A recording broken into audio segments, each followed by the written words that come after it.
মিতু কাঁচা লঙ্কা গরম তেলে ছেড়ে দিয়েছে, ফটাফট করে ফাটতে লাগলো। বেগুন কেন জলে ডুবছে না, ভাসছে। দুটো ভালো ডিমের মধ্যে একটা পচা ডিম ভুল করে ফাটিয়ে দিল মিতু। এগ্রিকালচারে চাকরি করে, বাগানে ক্যাপসিকাম গাজর ফলন করিয়েছে, অথচ রান্না জানে না মিতু। মিতু শাশুড়ি কিন্তু একদম রাগ করে না, জানে একদিন না একদিন ঠিকই শিখে যাবে বৌমা। শ্বশুরশাশুড়ি 1 মাসের জন্য সাউথ ইন্ডিয়া বেড়াতে যাবে। মিতু একটা এই সময় প্ল্যান করলো, শুভজিৎকে বলল 3 মাসের ছুটি নিয়ে বাড়িতে এসো। শুভজিৎ ভাবলো মিতু মিস করছে নতুন বোন কিনা। বাড়িতে এসে সমস্যাগুলো শুনলো মিতুর কাছে।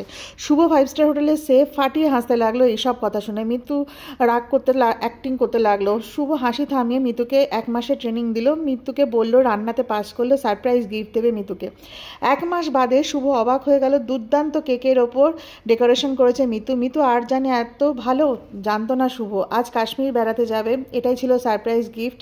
জানলা দিয়ে ভোরের পাহাড় দেখতে দেখতে মিতু জড়িয়ে ধরলো হাজব্যান্ডকে। মিতু আজ সব দিক থেকে পারদর্শী। 1 মিনিট লাভ স্টোরি এখানেই শেষ হলো।